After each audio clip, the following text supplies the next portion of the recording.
In this video we're going to discuss the target schema for web forms, and in the context of web forms, a target schema allows you to select how the web form should be rendered in HTML by the .NET framework.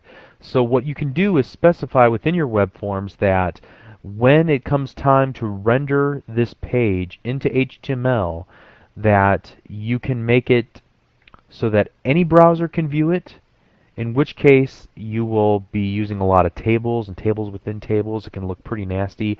Or you can use a modern version of a browser, in which case it'll take use of DHTML absolute positioning in order to achieve the graphical layout of your web page.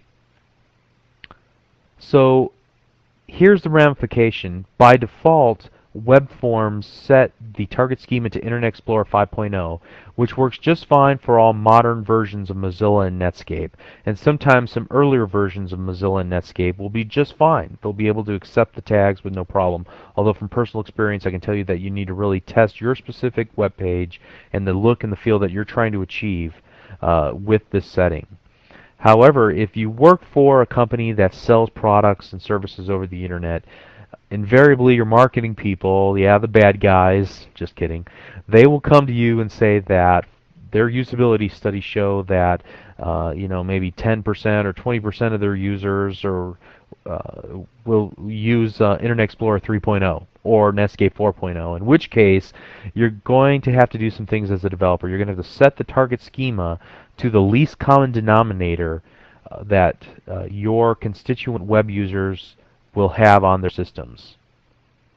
Then you're going to need to take great care when using the web form designer surface and how you lay out your pages, because although the web form designer does a pretty good job of creating tables to absolute position various elements that you place on your web form, it's not going to be perfect 100 times out of 100, and you're going to need to test it with more than just Internet Explorer 4.0. You're going to need to test it also with each version of Netscape just to make sure that it looks correct. Microsoft has tried to sell us on this idea that no matter what, it'll always make it look good, and I have found from personal experience that many times it does, but there are a few instances where you're going to need to adjust the HTML by hand in order to make your layout look correct. So we've covered a lot of this. Why would you want to target a browser? Because you have to sometimes address the least common denominator across those who will view your website. And unfortunately, this means that to get the look and the feel that you want, you're not always going to be able to depend on the Visual Studio.net web form designers to render your web form correctly into tables. And so what I'd recommend is that for commercial sites, you're going to need to use the Netscape 4.0 target schema, and you're going to create all your layouts by hand if necessary. Now, this is a great example of do as I say and not as I do, because you'll notice on LearnVisualStudio.net website it is targeted at Internet Explorer 5.0 and higher. Quite frankly, that's for two reasons. First of all, I don't anticipate a lot of people. The constituency for my website is different than a lot of common websites like Amazon.com or Yahoo. And then the second reason is because I use the iBuySpy framework.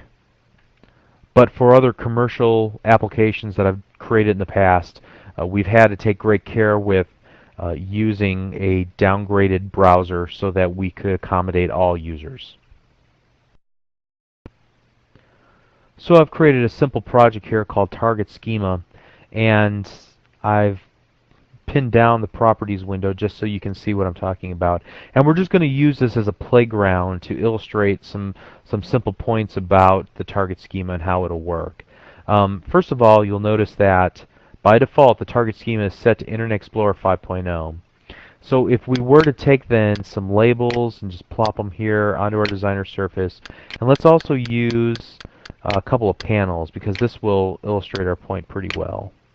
We'll take one panel and put it here, and then we'll take another panel and we'll drag this one on top, and you see that with absolute positioning in DHTML we can get this overlapped look. So I'm going to also set the borders on these to solid, and I'll set this one to dashed, and then we'll type in some text here, and let's call this one LVS, and then this one we'll call just whatever.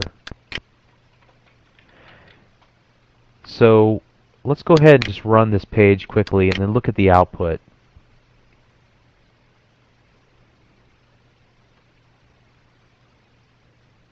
Okay, notice that we get the absolute positioning. Let's take a look at the source for this web page. Alright, let me pull this in a little bit here. So we get divs, div tags that represent our panel, and notice that we get this DHTML type style. Border style equals solid, height, width, z-index.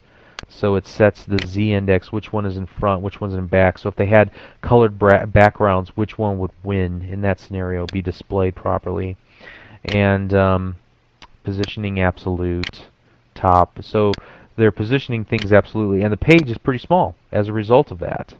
Also, take a look at our label controls. Pretty much the same thing. What they use, they've rendered the label controls as span tags, and so the span goes around the word LVS and whatever, and then they're able to use the style attribute to set the width and the z-index and the left and right, I'm sorry, the top and so on. Okay, so now let's do this. Let's take the same page, and what we'll do is we will set the target schema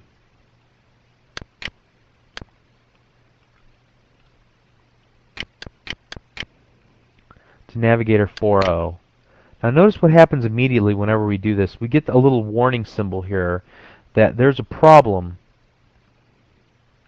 It's letting us know that it's not going to be able to render this correctly because we're not going to be able to use DHTML with Navigator 4.0. So once we pull these off each other, notice that that little warning goes away. The warning goes away. And the same would happen here if I try to overlap two controls.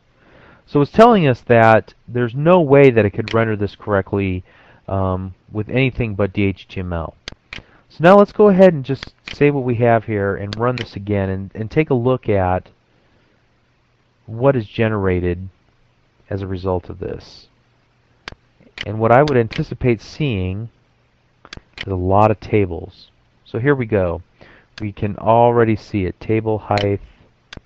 So within there you have a row with a cell, and within there you've got another table, and you have a bunch of call spans. So it's doing as best it can to represent this information correctly. You can see here that it still chose to use the div tags, and it still used some information. Now the challenge here is going to be that I will bet that in Netscape 4.0 this does not get rendered correctly, but we'd have to look and take a look at that in Netscape 4.0, and unfortunately I do not have that loaded on this machine. But you can see that the approach that it took was dramatically different. It tried to represent everything in tables. And we can even see how this works as we go and look at the HTML view. Everything's in tables. Now just as an experiment, whoops, let's go back out to our designer and switch back to Internet Explorer 5.0. And let's take a look at our HTML. See, it's smart enough that it knows how to render everything correctly back into a format that would be consistent with Internet Explorer 5.0. In other words, it was going to use a lot of absolute positioning. So to wrap this up, I just want to bring this to your attention that the target schema is pretty important whenever you're developing applications, and that if you want things to look correctly, probably what you're going to have to do is switch this over to Navigator 4.0, lay out your page, and test it in Netscape. And then you're going to probably have to get your hands dirty in the actual HTML and work through all of these issues of will it look perfectly in both browsers? And to be perfectly honest with you, what I do is that I don't use the web form designer. I know that's heresy, but I'll basically just design everything so that it looks exactly the way that the graphic designer created it in the first place. And I'll try to represent that in HTML. Then I'll pull that page into VisualStudio.net, and I'll replace any of the dynamic sections with ASP controls.